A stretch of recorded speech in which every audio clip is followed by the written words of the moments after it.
mengambil sebuah lonjoran besi yang ada di situ dan memukulkan ke kepala istrinya sebanyak 2 kali. Hai semuanya, thank you karena udah ngeklik video ini and welcome to my secret room. Buat teman-teman yang baru di sini, kenalin nama aku Silvani Sinaga dan di video kali ini kita bakalan bahas tentang berita terbaru dan juga berita viral ya teman-teman. Jadi kali ini kita bakalan bahas tentang seorang suami yang tega membunuh istrinya sendiri karena istrinya nih kebanyakan main TikTok katanya. Jadi kejadian pembunuhannya itu terjadi di kota Surabaya pada tanggal 15 Oktober 2021 di rumah mereka sendiri.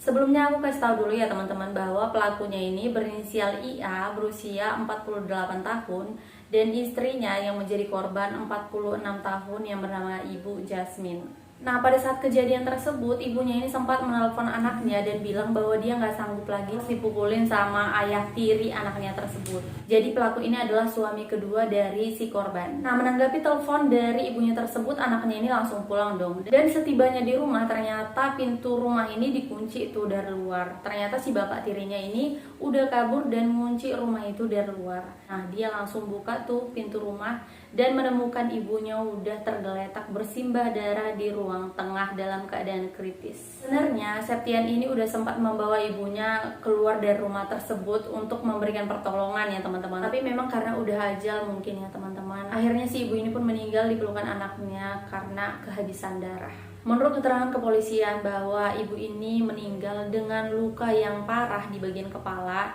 dan bagian belakang kepalanya itu agak terkelupas gitu kulitnya guys. Diduga dihantam dengan benda keras. Dan di TKP itu ditemukan kayak besi bonjor gitu, seperti ini fotonya. Diduga korban itu dipukul dengan menggunakan besi ini di bagian kepala. Terus ada juga beberapa luka di bagian pelipis matanya gitu. Akhirnya selang sehari setelah kejadian, tepatnya pada tanggal 16 Oktober 2021, pelaku pun akhirnya ditemukan di daerah Nganjuk. Kepada penyidik, si pelaku ini pun mengaku bahwa dia tega membunuh istrinya tersebut karena istrinya ini terlalu sering mengunggah konten di TikTok yang mengundang laki-laki lain untuk berkomentar. Dan katanya juga pernah suaminya ini memergoki istrinya membalas pesan dari laki-laki lain. Jadi 2 bulan terakhir sebelum kejadian, ternyata suami istri ini sudah sering cekcok perihal konten TikTok tersebut ya, yang membuat sang suami ini cemburu. Suaminya ini udah memperingatkan beberapa kali sama istrinya, dan pada saat kejadian juga suaminya ini juga memperingati si istri tentang konten TikTok tersebut. Nah istrinya yang gak terima marah-marah ke suaminya pada saat itu.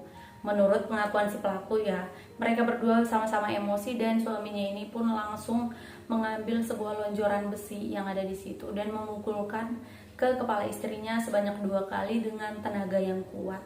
Oke guys, itu dia kasus yang udah kita bahas kali ini. Semoga kasus ini bisa jadi pembelajaran berharga untuk kita semua. Soalnya udah berumah tangga juga, kontennya juga harus dibatasi ya teman-teman.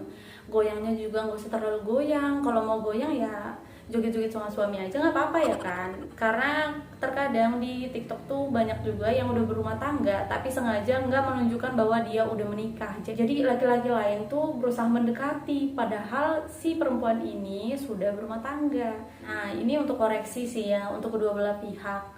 Si pasangan laki-lakinya jangan terlalu cemburu, si perempuannya juga kalau dikasih kebebasan jangan terlalu bebas, begitu ya kan. Menurut aku gitu aja sih ya. Kalau kalian suka video ini jangan lupa untuk klik tombol like-nya, komen juga di bawah gimana komentar kalian tentang kasus ini, atau kalian punya solusi atau pandangan yang beda dengan yang aku sampaikan di video ini. Kalian bisa banget untuk komen di bawah. Subscribe juga channel ini karena bakalan banyak info menarik dan info viral lainnya. Dan nyalakan juga lonceng notifikasinya supaya kamu tahu kalau aku upload video baru. Makasih banyak udah nonton sampai akhir dan sampai jumpa di secret room selanjutnya. Bye!